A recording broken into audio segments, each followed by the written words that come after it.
Simply আপনাদের কাছে চিরজীবনের জন্য ঋণী। প্রিয় দেশবাসী, আমাদের এমন একটা সময় ছিল আমরা আমাদের কোনো ঠিকানা খুঁজে পেতাম না।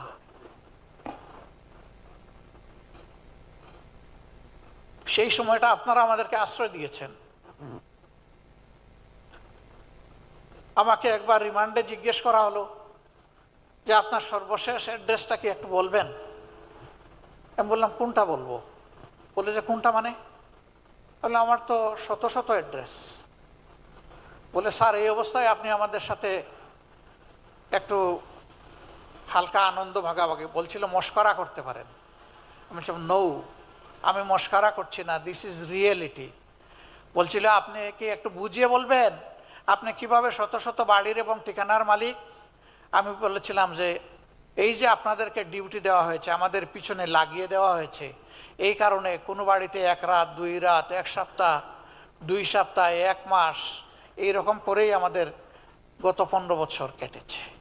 আমরা বিদেশে যখন যাই দুটি কথা বলি যে প্রিয় দেশকে আমরা বিশ্বাস করি যে সবাই আমরা ভালোবাসি। ভালোবাসার দেশটাকে অতীতে লুটপাট করে খেয়ে দিয়ে শেষ করে দেওয়া হয়েছে, কিন্তু একটা কঙ্কাল আমরা পেয়েছি। সেই কঙ্কাল নিয়ে ইনশাল্লাহ আমরা সামনে এগিয়ে যাব। এই কঙ্কালের গায়ে আমরা গোশত লাগাবো এবং আমরা চামড়াও লাগাবো ইনশাল্লাহ। এইটাকে একটা জীবন্ত বাংলাদেশ বানাবো ইনশাল্লাহ।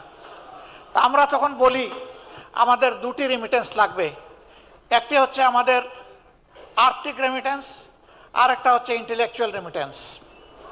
এটাও বলি আর্থিক রেমিটেন্স চাইলেও পাঠাবেন, না চাইলেও পাঠাবেন। দ্বিতীয়টা নেওয়ার জন্য আজকে এসেছি। 2 হাত সামনে বাড়িয়ে বুকে জড়িয়ে আপনাদেরকে নিতে চাই, আপনারা চলে আসেন দেশে। আশান্বিত হই যখন তাদের পক্ষ থেকে একদম ক্লিয়ার কমিটমেন্ট দিয়ে বলা হয় আপনারা যখনই অনুভব করবেন আমরা তখনই ডানা মেলে চলে যাব ওখানে।